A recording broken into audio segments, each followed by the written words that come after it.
E aí, pessoal, tudo bem com vocês? Eu sou o Aaron, sou especialista em ciência de dados.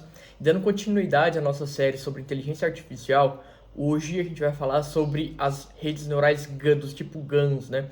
Que são as Generative Adversarial Networks, ou seja, redes adversárias generativas, né? Ou geradoras ali.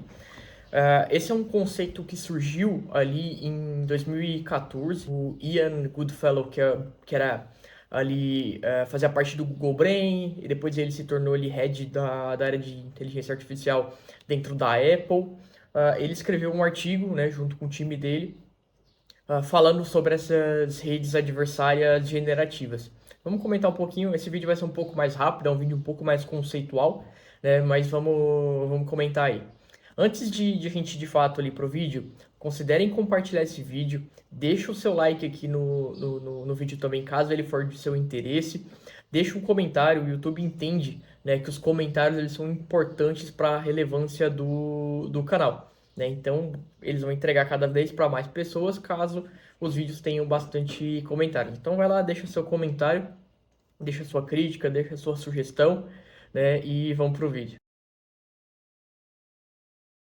Bom, as redes adversárias generativas, né, as GANs, como elas são conhecidas, elas partem ali de uma ideia de fato de competição. Mas calma lá, vamos dar um passo atrás, porque as redes neurais do tipo GANs, a gente ainda não estava falando de uma arquitetura de transformer, que foi exatamente aquilo que a gente falou no vídeo anterior. Né? É possível que eu aplique isso para qualquer tipo de arquitetura, inclusive para qualquer tipo de rede neural. Eu posso considerar ali uma das redes sendo uma rede recorrente, eu posso considerar ela sendo LSTM, eu posso considerar ela sendo uma rede neural convolucional. Isso independe, a gente já vai explicar isso quando eu for falar sobre a arquitetura desses modelos. Mas a gente não está falando necessariamente dos Transformers, que foi aquele tema que a gente teve ali na aula anterior, né? Até porque as redes adversárias generativas, elas surgem ali, essa ideia, né, esse conceito, ele surge em 2014, bem antes dos Transformers. Mas vamos lá. As redes adversárias, né, elas consistem basicamente de duas redes neurais, né, que vão competir entre elas, uma delas sendo uma rede neural do tipo discriminador, né, ou seja, ele vai ser o responsável por fazer, a gente chama de discriminator, né, ele vai ser o responsável por identificar se a outra rede ela está criando uma informação falsa ou uma informação verdadeira. E eu vou ter uma outra rede neural ali do tipo geradora, né? O generator. Né? Basicamente, essa rede neural do tipo geradora, ela pode ser uma rede convolucional, como eu comentei, né? Uma rede convolucional, ela pode ser um LSTM, ela pode ser um transformer, ela pode ser uma rede neural recorrente, que ela está gerando informações. Né? Então, ela está o tempo inteiro criando informações, e a outra rede neural, a discriminadora, né? Ela tem a responsabilidade de discriminar se aquela informação que ela criou é uma informação verdadeira ou uma informação falsa. Então, por exemplo, vamos considerar uma rede neural convolucional que ela está gerando o rosto de uma pessoa. Né? Uma pessoa que não existe, ela começa a gerar rostos, imagem de rosto de uma determinada pessoa. A rede neural do tipo discriminador, ela tem a responsabilidade de falar se aquela face é de um humano ou não. Né? Então ela fica toda hora ali batendo, né, nessa outra rede, falando que ela tá errada, que ela tá errada, que ela tá errada, até que ela comece a acertar. E o que é interessante dessas redes GANs, né, é que o gradiente de erro da minha discriminadora pode ser usada para que eu treine, né, a minha geradora. Isso é interessante porque eu não necessariamente eu tenho aquele único gradiente do erro, né, da minha geradora, eu tenho o gradiente de ambas e eu consigo fazer com que isso seja de certa forma, né, um treinamento supervisionado sem que eu tenha de fato ali exemplo sendo apresentado para essa minha rede geradora, né? Isso é bastante interessante porque eu vou fazendo esse ajuste, né, com um professor de fato que é esse discriminador. Né, de forma ali a que o meu gerador ele tem essa capacidade de fato de gerar uma informação. Isso é bastante interessante, principalmente quando a gente está falando ali de casos, por exemplo, de uma rede generativa, né, gerando vídeo sobre uma outra pessoa, que a gente chama lá de deepfake, né?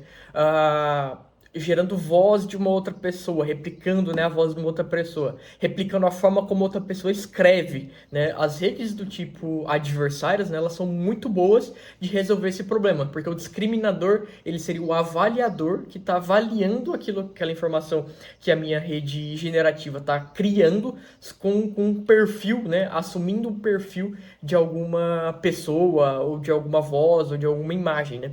Isso é bastante interessante. Isso aprimora muito o meu processo, né, de aprendizado, né, no final das contas. E eu consigo aproximar muito da realidade. Isso é interessante, tem várias aí aplicações, depois se vocês quiserem, procurem, né, algumas aplicações relacionadas a isso, mas várias empresas aplicaram as redes do tipo adversárias generativas exatamente por causa desse conflito, né, que eu tenho entre essas duas redes, que aprimora aí muito o meu treinamento, só que eu preciso ter um volume tão grande de exemplos, né?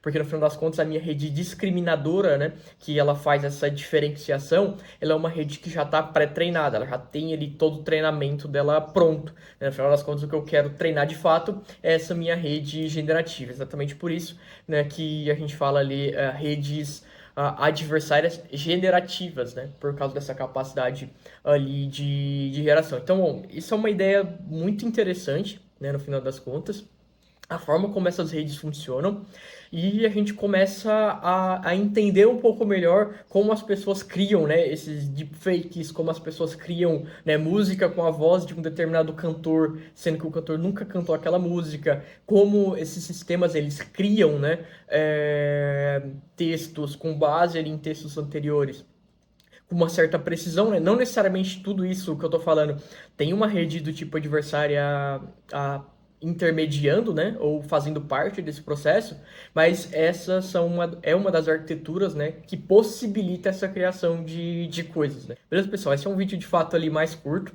É um tema que eu queria trazer aqui porque eu acho super interessante a forma como isso funciona e as aplicações possíveis, né? No final das contas, a arquitetura é uma arquitetura razoavelmente simples, né? Por mais que a implementação disso possa ser complexa, é uma arquitetura razoavelmente simples de entender, né? Então é um tema bastante interessante aí. Beleza, pessoal? Obrigado aí pela atenção de vocês. E a gente se vê aí, né, no próximo vídeo. Valeu!